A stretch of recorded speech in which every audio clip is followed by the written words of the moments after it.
बच्चों, जैसा कि हम लोगों ने अपना फर्स्ट चैप्टर क्लास 10th की केमिकल रिएक्शन एंड इक्वेशन के पूरे कॉन्सेप्ट्स को, पूरे टॉपिक्स को हम लोगों ने क्लियर कर रखा है।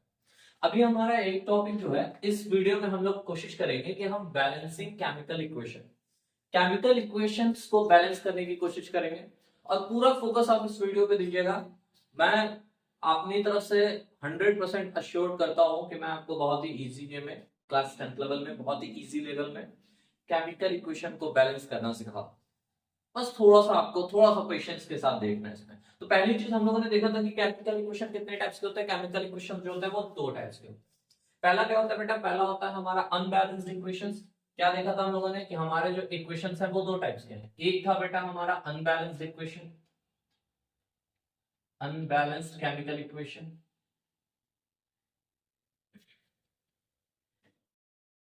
और सेकेंडरी क्या था हमारा? Balanced chemical, balanced chemical equation.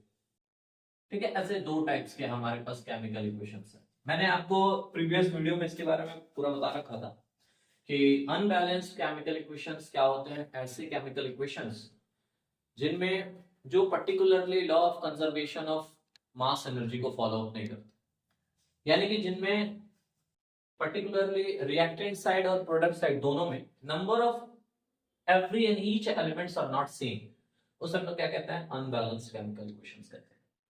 Balanced chemical equations क्या होते हैं? बैलेंस्ड केमिकल इक्वेशन मैंने आपको बता रखा है, they always follow the law of conservation of mass energy.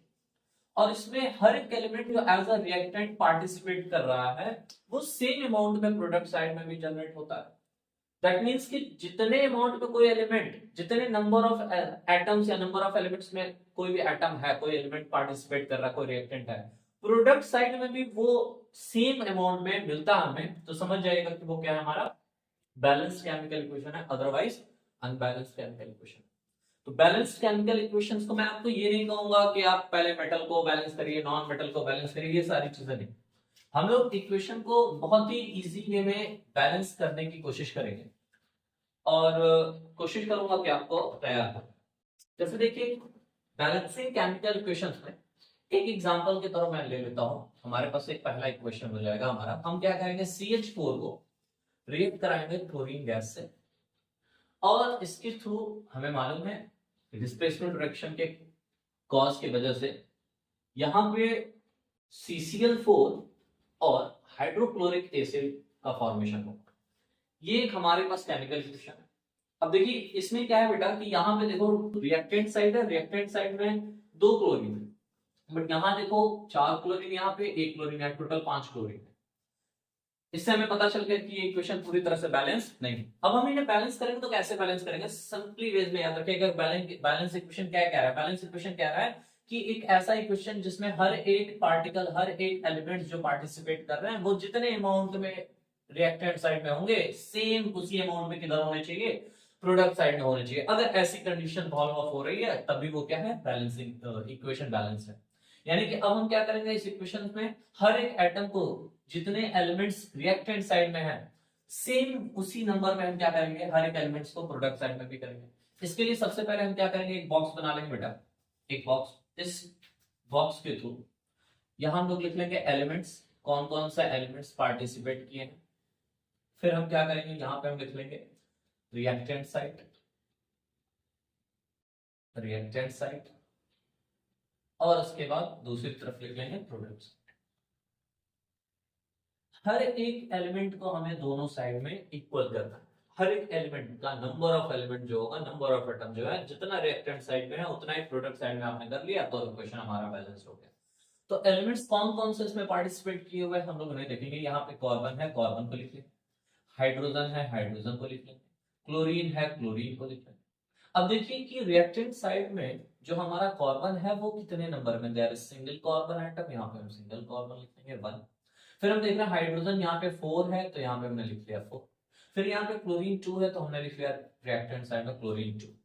आते हैं प्रोडक्ट साइड में, देखते हैं। तो प्रोडक्ट साइड में देखिए कार्बन क्या है? सिंगल अमाउंट में है तो हमने लिख लिया सिंगल 1।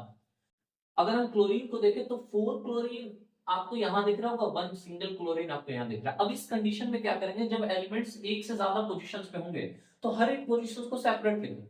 ठीक है, जैसे इसमें टोटल क्लोरीन अगर मैं लिखना चाहूँ तो 4 + 1 5 लिखेंगे, लेकिन मुझे मैं क्या कह रहा हूँ कि अगर आपको लिखना है तो जितने पोजीशंस पे उतने पार्ट्स में डिवाइड करके लिखिए। फर्स्ट पोजीशन में क्लोरीन 4 है, तो यहाँ पे हम लोगों ने लिख लिया क्लोरीन की कंडीशन यहाँ पे 4।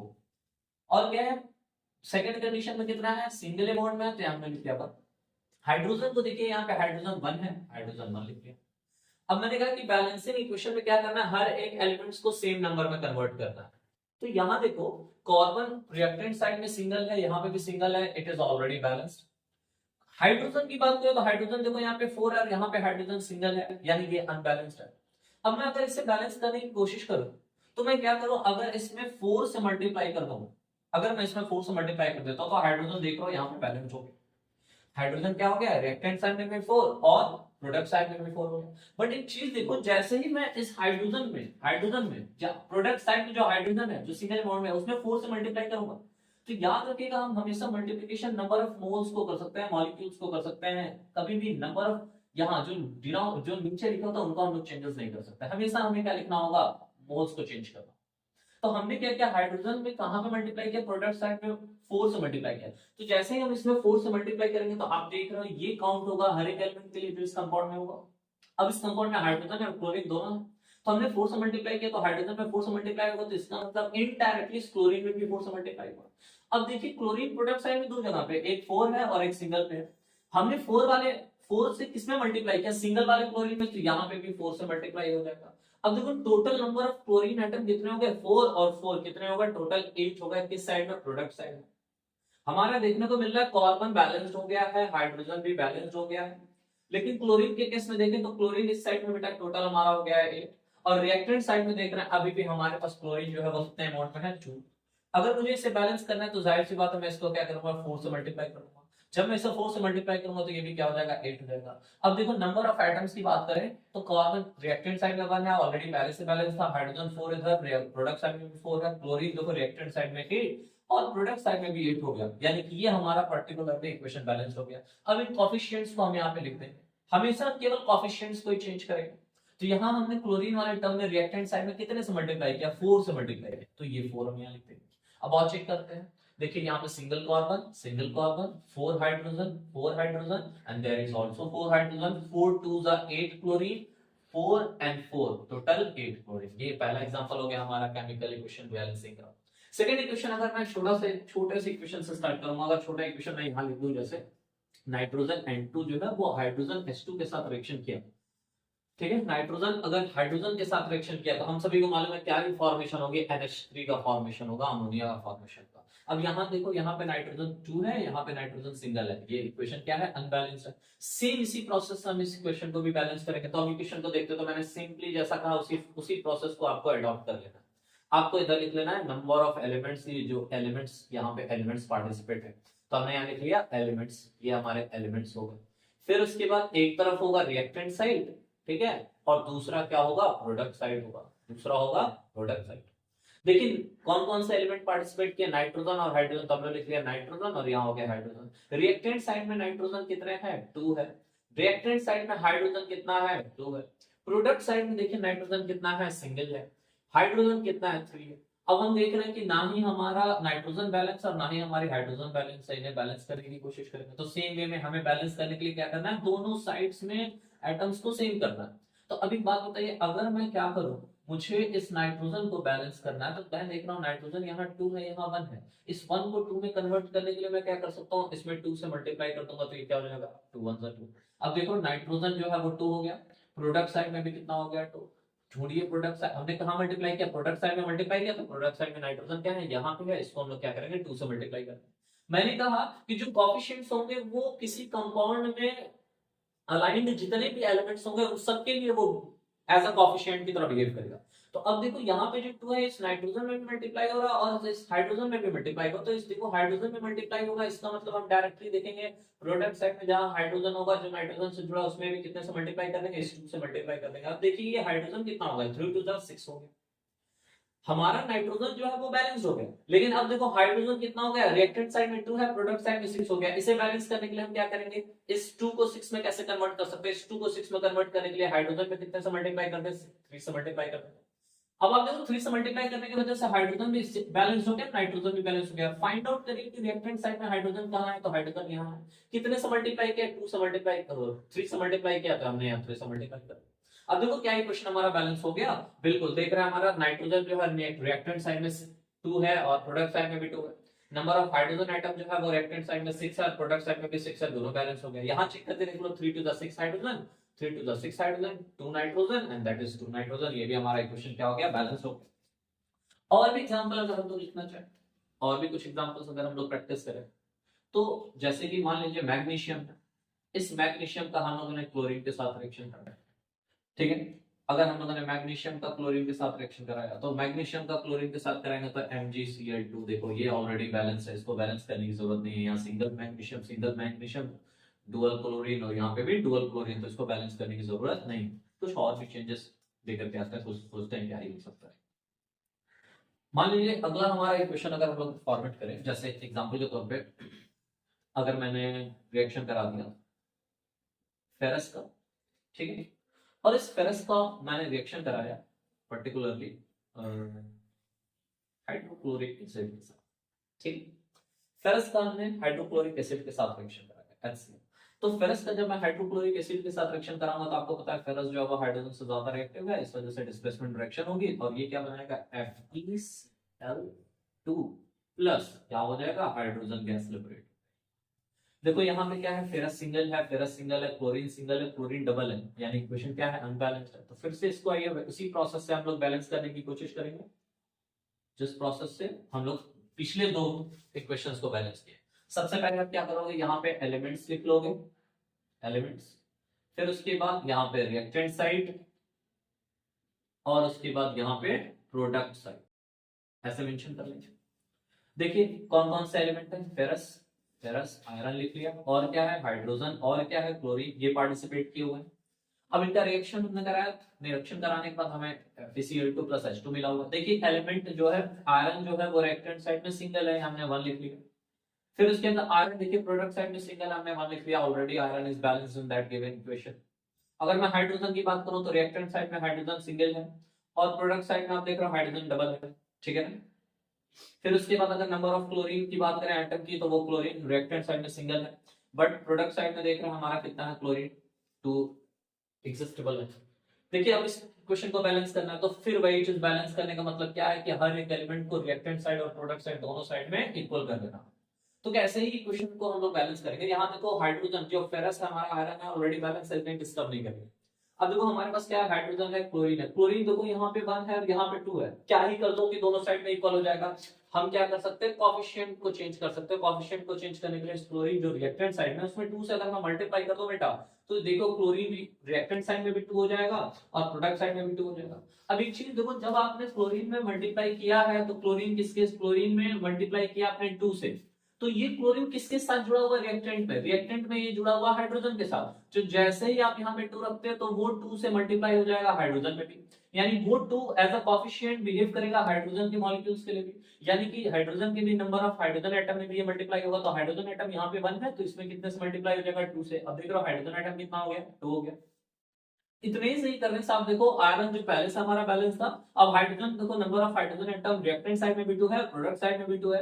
क्लोरीन की बात करें, रिएक्टेंट साइड में भी 2 है, प्रोडक्ट साइड में भी 2 है। देखिए हमारा ये इक्वेशन क्या हो गया, बैलेंस्ड हो गया। इस तरीके से हमारा 3 इक्वेशन हम लोगों ने बैलेंस कर रखा है। आगे के इक्वेशंस की बात करें, तो और भी इक्वेशंस देखते हैं हम लोग, जिनको हम लोग बैलेंस करेंगे।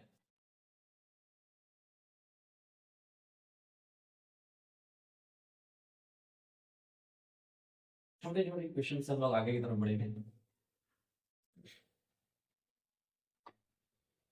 जैसे देखिए, अगर मान लीजिए हमारे पास एक सिंपल सा एसिड और इसको हम ऑक्सीजन के साथ रिएक्शन करा, ठीक है, एसिड है, इसको हम लोगों ने ऑक्सीजन के साथ रिएक्शन करा, तो जब हम सल्फर को ऑक्सीजन के साथ रिएक्शन कराएंगे, तो हमारे पास होगा SO3 का फॉर्मेशन।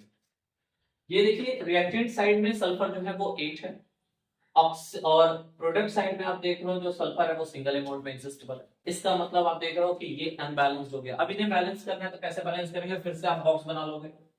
सेम वे में सबके लिए यही प्रोसेस है। इधर आप लिख लीजिए एलिमेंट, कौन कौन सा एलिमेंट ने इस रिएक्शन में पार्टिसिपेट किया है, फिर ये हो गया हमारा रिएक्टेंट साइड, और ये हमारा हो गया प्रोडक्ट साइड। बैलेंस्ड इक्वेशन की डेफिनेशन क्या करिए कि हर एक एलिमेंट का नंबर ऑफ एटम दोनों साइड में क्या होना चाहिए, सेम होना चाहिए। अगर सेम हुआ तो बैलेंस्ड इक्वेशन।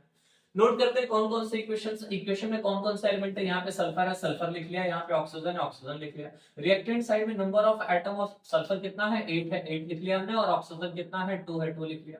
प्रोडक्ट साइड में देख रहे हैं सल्फर सिंगल अमाउंट में है और ऑक्सीजन जो है वो 3 है।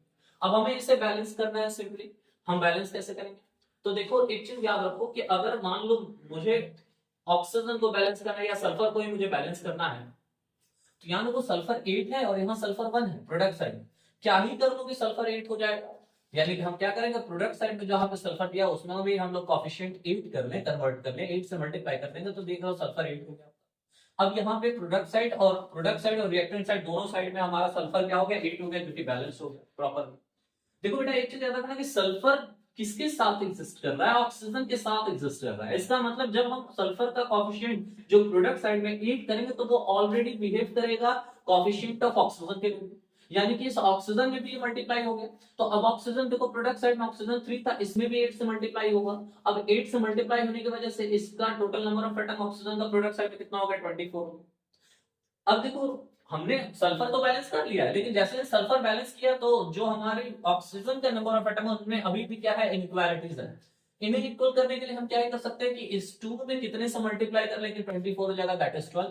12 से जैसे मल्टीप्लाई किया ये हो गया हमारा 24। देखो हमने क्या किया, ऑक्सीजन का जो रिएक्टेंट साइड में है उसकी कोएफिशिएंट्स को 12 कर लिया, नंबर ऑफ मॉलिक्यूल्स 12 कर लिया।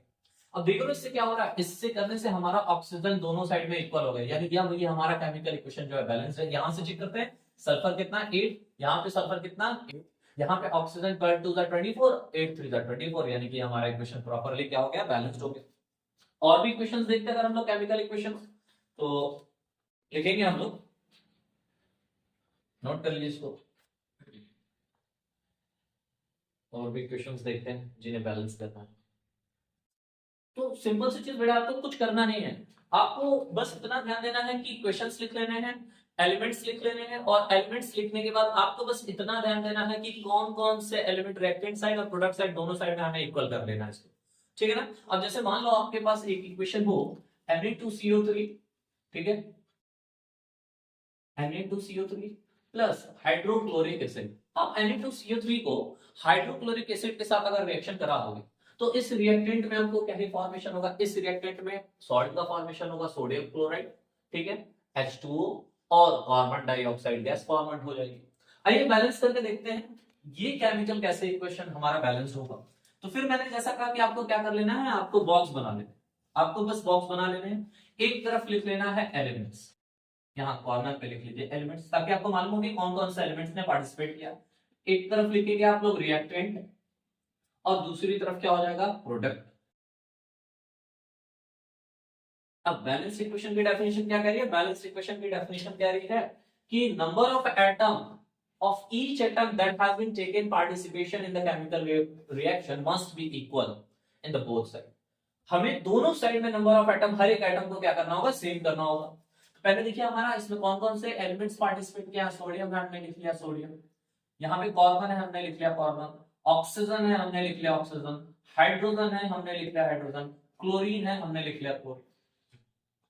अब देखिए सोडियम जो है रिएक्टेंट साइड में कितना है, नंबर ऑफ सोडियम एटम 2 है। कार्बन की बात करें तो ये कितना है, सिंगल है। ऑक्सीजन की बात करें तो कितना है, 3 है। हाइड्रोजन की बात करें तो कितना है, 1 है। क्लोरीन की बात करें तो क्लोरीन भी कितना है, 1 है। प्रोडक्ट साइड में अगर हम लोग आते हैं तो देख रहे हैं सोडियम कितना सिंगल अमाउंट में है, यहाँ हमने लिख लिया 1। क्लोरीन की बात करें तो क्लोरीन अभी देखिए सेकंड नंबर पे क्या है, कार्बन है। कार्बन ढूंढे कितना है, कार्बन यहाँ पे 1 है, कार्बन यहाँ पे भी 1 है, प्रोडक्ट साइड में भी। थर्ड नंबर पे ऑक्सीजन है, ऑक्सीजन इसमें ढूंढे, देखिए ऑक्सीजन टोटल 3 एटम है, लेकिन हम क्या करेंगे, तीनों एक साथ नहीं लिख सकते, हम दोनों को दो पोजीशंस पे दिखाएंगे, क्योंकि यहाँ पे ऑक्सीजन कितने पोजीशंस पे, 2 पोजीशंस पे, पहले पोजीशन पे 1 और दूसरे पोजीशन में 2 एटम। तो इन दोनों को हम लोग लिखेंगे कैसे, 1 + 2। टोटल देख रहे हो जितना रिएक्टेंट में थी उतना ही प्रोडक्ट में भी है, ठीक है। आगे देखो हम लोग फोर्थ नंबर पे हाइड्रोजन है, हाइड्रोजन को चेक करेंगे, हाइड्रोजन जो है हमारा कितना है, टोटल 2 है। क्लोरीन की बात करें, क्लोरीन कितना है, सिंगल है। अब देखो ये केमिकल इक्वेशन बैलेंस है कि नहीं बैलेंस है, जाहिर सी बात है, देख रहा है हमारा सोडियम भी इक्वल नहीं है, पहला आइटम इक्वल नहीं है, इसका मतलब ये इक्वेशन बैलेंस नहीं है। तो बैलेंस करने के लिए हम लोग सबसे पहले क्या ही करते हैं, बैलेंस करने के लिए हम लोग सबसे पहले देखिए, अगर मैं सोडियम यहाँ पे 2 है रिएक्टेंट साइड में, प्रोडक्ट साइड में भी अगर मैं 2 करना चाहता हूं तो मैं किससे मल्टीप्लाई कर लूंगा, 2 से मल्टीप्लाई कर लूंगा। अब जैसे ही मैं 2 से मल्टीप्लाई कर लिया तो देखो यहाँ पे सोडियम जो है रिएक्टेंट साइड में भी 2 हो गया और प्रोडक्ट साइड में भी 2 हो गया। फिर मैंने एक चीज कहा कि देखो अब सोडियम प्रोडक्ट साइड में 2 से मल्टीप्लाई किया, तो सोडियम यहाँ पे है, इसमें आपने 2 से मल्टीप्लाई कर दिया। अब ये 2 एज अ कोएफिशिएंट किसके लिए काम करेगा, हर एक एलिमेंट्स के लिए काम करेगा जो सोडियम क्लोराइड में है, यानी सोडियम के लिए भी बिहेव करेगा वो एज अ कोएफिशिएंट और क्लोरीन के लिए भी बिहेव करेगा। तो अब देखो मुझे क्या करना होगा, जो प्रोडक्ट साइड में क्लोरीन जहां है उसमें भी 2 से मल्टीप्लाई करना होगा इनडायरेक्टली। आप देखो क्लोरीन ये रहा, प्रोडक्ट साइड में कितना है 1, लेकिन हमने सोडियम को बैलेंस करने के लिए 2 से मल्टीप्लाई किया, तो इसमें भी 2 से मल्टीप्लाई कर लेंगे तो कितना हो जाएगा हमारा टोटल 2। देखो यहाँ पे क्लोरीन मैंने जैसा सोडियम को बैलेंस किया तो सोडियम तो बैलेंस हो गया, लेकिन हमारा क्लोरीन क्या हो गया, वो अनबैलेंस हो गया। अब क्लोरीन को बैलेंस करने के लिए देखो क्लोरीन यहाँ पे 2 है, इधर रिएक्टेंट साइड में 1 है, क्या ही कर लेंगे बैलेंस हो जाएगा। तो क्लोरीन में मैंने कितने से मल्टीप्लाई कर दिया, 2 से मल्टीप्लाई कर दिया। देखो रिएक्टेंट साइड में जहां क्लोरीन है उसमें मैंने 2 से मल्टीप्लाई किया, तो रिएक्टेंट साइड में क्लोरीन यहाँ पे है, यहाँ पे मैंने 2 से मल्टीप्लाई कर दिया। तो जैसे ही मैंने 2 से मल्टीप्लाई किया तो क्लोरीन तो बैलेंस हो गया, लेकिन इसके साथ साथ ये 2 हाइड्रोजन के लिए भी बिहेव करेगा एज अ कोएफिशिएंट। तो इसमें ढूंढो रिएक्टेंट साइड में हाइड्रोजन यहाँ पे कितने से मल्टीप्लाई हुआ, 2 से, तो इसमें भी 2 से मल्टीप्लाई कर लिया। ये देखो बेटा अब क्या हो गया, यहाँ से दिख रहा है तुम्हें क्लोरीन बैलेंस हो गया और हाइड्रोजन भी बैलेंस हो गया और आपका सोडियम भी ऑलरेडी बैलेंस हो गया। आपके पास 2 चीजें बच गई, कार्बन बच गया, ऑक्सीजन बच गया, कार्बन बच गया और ऑक्सीजन बच गया। कार्बन तो ऑलरेडी पहले से ही आपका बैलेंस था, दोनों साइड में 1। ऑक्सीजन भी देख लो 2 + 1 3 और यहाँ पे भी 3, ये टोटली बैलेंस है। आइए इन चीजों को हम लोग यहाँ पे लिखते हैं, देखते हैं। हमने यहाँ पे 2 मेंशन कर लिया, यहाँ पे भी हमने 2 मेंशन कर लिया, चेक करते हैं क्या हमारा इक्वेशन बैलेंस हो रहा है। इस हिसाब से देखो यहाँ पे नंबर ऑफ सोडियम एटम 2, यहाँ पे भी 2 हो गया, number of carbon single, number of carbon single, number of oxygen 3, number of oxygen 1 + 2 3, number of hydrogen 2, number of hydrogen 2, that is totally balanced. ये हमारा इक्वेशन बैलेंस्ड हो गया। और भी अगर केमिकल इक्वेशन को अगर हम लोग बैलेंस करने की कोशिश करें तो यहां से क्या होगा, देखो अगर हम लोग रिएक्शन कराएं एल्यूमिनियम का, ठीक है, एल्यूमिनियम का रिएक्शन अगर हम लोग कराएं किसके साथ, हाइड्रोजन क्लोराइड के साथ या हाइड्रोक्लोरिक एसिड के साथ, तो यहां हमारा एल्यूमिनियम है Al और इसको हम लोग रिएक्शन करा रहे हैं HCl के साथ। तो इस केस में क्या ही होगा, इस केस में एक्चुअली हमें मालूम है जब हम इसका रिएक्टिविटी कराएंगे तो एल्यूमिनियम की वजह से ये डिस्प्लेस होगा और यहाँ क्या बनेगा AlCl3 प्लस क्या होगा, हाइड्रोजन गैस लिबरेट हो। अब एक बात बताओ, देखो यहाँ पे एल्यूमिनियम सिंगल है, क्लोरीन यहाँ सिंगल, यहाँ 3 है, यानी अनबैलेंस्ड है। इसको बैलेंस करेंगे कैसे, बॉक्स बना लेंगे आप लोग, बस कुछ नहीं करना है, केवल बॉक्स बनाना है। यहाँ लिखना है एलिमेंट कि कौन कौन सा एलिमेंट्स पार्टिसिपेट किए, फिर इधर लिख लेना आपको रिएक्टेंट, एक तरफ लिख लेना है आपको प्रोडक्ट। देखिए एल्यूमिनियम की बात करें कौन कौन सा एलिमेंट है, एल्यूमिनियम है, हाइड्रोजन है, क्लोरीन है, जो भी एलिमेंट्स पार्टिसिपेट किए केमिकल रिएक्शन उन्हें हमने लिख लेना। रिएक्टेंट साइड में देखिए नंबर ऑफ एल्यूमिनियम एलिमेंट कितना है, एटम कितना है, 1 है, हाइड्रोजन कितना है, ये भी 1 है, क्लोरीन कितना है, ये भी 1 है। प्रोडक्ट साइड में अगर हम लोग चले तो प्रोडक्ट साइड में देखना है एल्यूमिनियम कितना है, 1 है, ऑलरेडी बैलेंस है। क्लोरीन की बात, हाइड्रोजन की बात करें तो हाइड्रोजन कितना है, 2 है, ये अनबैलेंस है। क्लोरीन की बात करें तो क्लोरीन कितना है, 3 है, ये भी अनबैलेंस है। इसे भी बैलेंस करने के लिए क्या ही कर सकते हैं, देखो एल्यूमिनियम हमारा ऑलरेडी बैलेंस है, इसे डिस्टर्ब नहीं करेंगे, जो भी चेंजेस करना है उसे करेंगे। क्लोरीन की बात करें तो देखो यहाँ पे क्लोरीन 3 है, प्रोडक्ट साइड में क्लोरीन 3 है और रिएक्टेंट साइड में कितना है, 1 है। तो इन दोनों को इक्वल करने के लिए हमें क्या करना होगा, इनके कोएफिशिएंट्स में चेंजेस लानी होगी। तो क्या कर सकते हैं कि 1 और 3 आपस में इक्वल हो जाए, हम क्या कर सकते हैं 3 से मल्टीप्लाई कर दें अगर 1 में, जो रिएक्टेंट साइड में है, तो ये भी कितना हो जाएगा, 3 हो जाएगा। यानी कि जहां क्लोरीन है वहां पे हमने रिएक्टेंट साइड में जहां क्लोरीन है वहां 3 उसके कोएफिशिएंट को बना लिया हमने, नंबर ऑफ मॉलिक्यूल्स को बना लिया। तो एक बात बताओ, देखो जैसे हमने 3 से मल्टीप्लाई किया तो हमारा क्लोरीन तो बैलेंस हो गया, लेकिन एक बेटा एक चीज याद रखना कि जैसे मैंने 3 से मल्टीप्लाई किया तो मैं कह रहा हूं कि ये हर एक एलिमेंट के लिए जितने इस कंपाउंड में एलिमेंट होंगे उनके लिए कोएफिशिएंट की तरह बिहेव करेगा। दैट मींस अगर हाइड्रोक्लोरिक एसिड में हाइड्रोजन भी है तो इस वजह से हाइड्रोजन भी क्या होगा, इसके लिए 3 कोएफिशिएंट की तरह बिहेव करेगा, यानी कि इसमें 3 से नंबर ऑफ हाइड्रोजन एटम में भी कितने से मल्टीप्लाई हो जाएगा, इनडायरेक्टली 3 से। यानी इस केस में नंबर ऑफ हाइड्रोजन एटम कितना हो गया, 3 हो गया। नंबर ऑफ हाइड्रोजन एटम कितना हो गया, 3 हो गया। अब जब नंबर ऑफ हाइड्रोजन एटम 3 हो गया तो इस केस में अब आप देखिए कि प्रोडक्ट साइड में नंबर ऑफ हाइड्रोजन कितना है, नंबर ऑफ हाइड्रोजन 2 है, लेकिन हम यहाँ पे हमारा बैलेंसिंग नहीं हो पा रही है। तो जब बैलेंसिंग नहीं हो पा रही तो हम लोगों ने इसको कैसे बैलेंस करेंगे, देखो जेन्युइनली क्या ही कर रहे हैं अगर हम लोग कि अगर हम इसमें 3 से मल्टीप्लाई कर दे बेटा, 3 से मल्टीप्लाई कर दे, तो जब हम इसमें 3 से मल्टीप्लाई करेंगे हाइड्रोजन में तो हाइड्रोजन मेरा टोटल 6 हो जाएगा। हाइड्रोजन कितना हो जाएगा, टोटल 6 हो जाएगा। ध्यान दीजिएगा। अब मैंने क्या किया कि जो प्रोडक्ट साइड में हाइड्रोजन दिया हुआ उसमें 3 से मल्टीप्लाई कर लिया हमने, यहाँ पे 3 से मल्टीप्लाई कर, तो हाइड्रोजन में 3 से मल्टीप्लाई करिए, टोटल प्रोडक्ट साइड में हाइड्रोजन हमारा 6 हो गया। लेकिन अभी देख रहे हो हाइड्रोजन जो हमारा यहाँ एलिमेंट जो रिएक्टेंट साइड में है वो अभी भी कितना है, 3 है, जो अनबैलेंस है।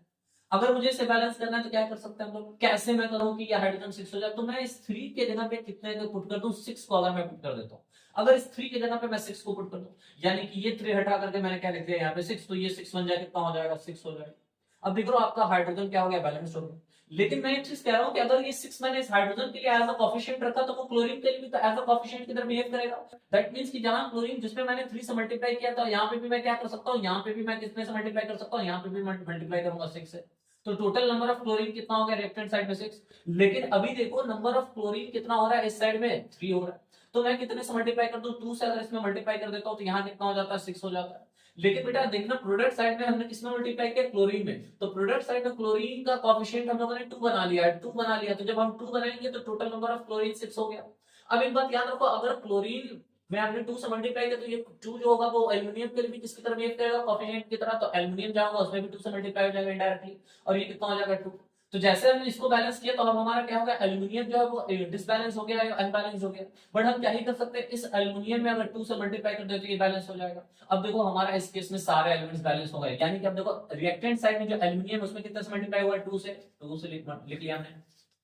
फिर बाकी के सारे इक्वेशन हमारे ऑलरेडी बैलेंस हो गए। देखो यहाँ पे रिएक्टेंट साइड में number of aluminium atom 2, product side में 2, hydrogen in the reactant side 6, hydrogen in the product side that is 3 to the 6, chlorine in the reactant side is 6, chlorine in the product side is 3 to the 6, that is still balance। अब ये balance हो गया। एक और equation की अगर बात करें तो एक और इक्वेशन हम लोग लिखेंगे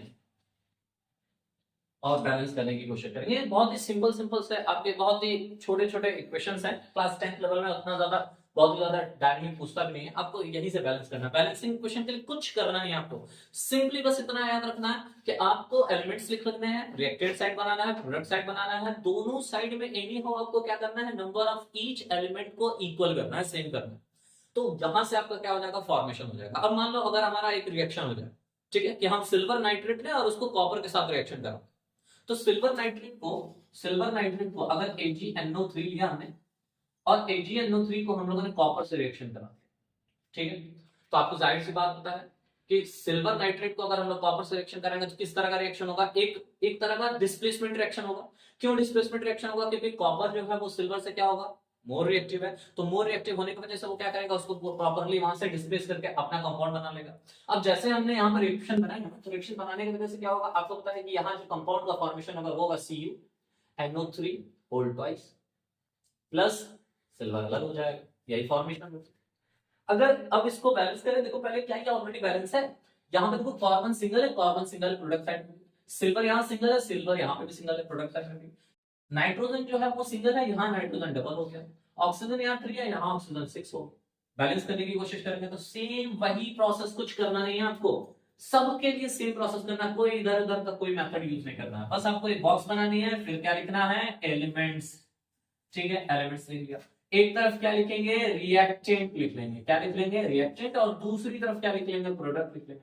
भाई हमारा बैलेंस्ड इक्वेशन का डेफिनेशन कह रहा है कि number of each element must be equal in the both side, यानी कि हमें एनी हाउ क्या करना है, सारे एलिमेंट को दोनों साइड में इक्वल करना है। हमने कर लिया तो इक्वेशन हमारा बैलेंस्ड हो गया।